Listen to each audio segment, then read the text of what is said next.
માટે સતત લડતદાતા, નારીઓના મુક્તિદાતા એટલે કે ડોક્ટર ભીમરાવ આંબેડકર. ડોક્ટર ભીમરાવ આંબેડકર શાળાની બહાર બેસીને ભારતને સૌથી સર્વશ્રેષ્ઠ ભેટ આપી શોષિત, વંચિત, પીડિતોને તેમના હક અપાવ્યાની મહેનત માત્ર એક જ રત્ન डॉक्टर भीमराव आंबेडकर. डॉक्टर भीमराव आंबेडकर हर शोषित को उसका हक दिलाया है भीम ने.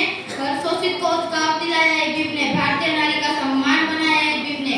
लोग कहते हैं कि किया क्या है भीम ने. लोग कहते हैं कि किया क्या है भीम ने. मुझे मेरे वजूद से वाकिफ कराया है भीम ने. मुझे मेरे वजूद से वाकिफ कराया है भीम ने. बाबा साहेब स्त्रीओने सम्मान को अकुशल मानता હતા, માટે સ્ત્રીઓની પશુ જેવી દશા જોઈ સ્ત્રીઓની મુક્તિ માટે આજીવન સંઘર્ષ કર્યો. સ્ત્રીઓને અધિકારો આપવા માટે રાત દિવસ મહેનત કરી. માટે આજે જે મહિલાઓ જીવે છે તે માત્ર ને માત્ર બાબા સાહેબની દેન છે. માત્ર ને માત્ર બાબા સાહેબની દેન છે. તમામ મહિલાઓએ આ વાતની ગાંઠ બાંધી લેવી જોઈએ કે તેમના ખરા ઉદાહરક બીજું કોઈ નહીં પણ ડોક્ટર ભીમરાવ આંબેડકર છે.